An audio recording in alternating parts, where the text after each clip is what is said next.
ஒரு நாள் அது போல கிளம்பும்போது அவருடைய மகன் பாதுஷா அவர் என்ன பண்றாரு, ஐயா நான் ஒரு வார்த்தை சொன்னேன் ஏற்றுக்கொள்வீர்களா அப்படின்னு கேட்டாப்புல. மகன் தந்தையை பார்த்து, நீங்க ஒரு ராஜா இருந்துங்கன்னு இந்த போர்க்குறை சப்பக்குறை எடுத்துட்டு போறீங்களே, உங்களுக்கு நியாயமா? அதுக்கு அவர் என்ன தந்தை என்ன பதில் சொல்ல, ராஜாவோ தந்தை என்ன சொன்னாரு, என்ன மகனே நான் ஒரு வார்த்தை சொன்னா நீ ஏற்றுக்கொள்வாயா அப்படின்னு அவர் கேட்டார். அதுக்கு என்ன சொன்னார் அவர், தந்தையாகவும் ராஜாவாகவும் நீங்கள் கட்டளையிட்டால் நான் அடி பண்ணிக்கிறேன் அப்படின்னு சொன்னார். ஏற்றுக்கொள்கிறேன் அப்படின்னு சொன்னார்.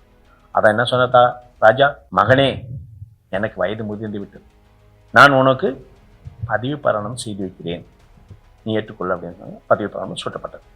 அதன் பிறகு அவர் என்ன சொன்னார், பதவி பிரமாணம் ஏற்றுக்கொண்ட பிறகு சுத்துபத்து கிராமத்தில் சென்று ஒரு குதிரையை தேடி தேடி வாங்கிட்டு வர, அந்த குதிரை வாட்டம் சாட்டமா நீங்களும் போக்குமாறு அந்த குதிரை வாங்கிட்டு வந்த பிறகு என்ன பண்றாரு, அவரு தன்னுடைய கைவசப்படுத்துகிறார், அடக்கிறார். அந்த குதிரை பல முயற்சிகள் செய்தும் அந்த குதிரை அடங்கவே இல்லை.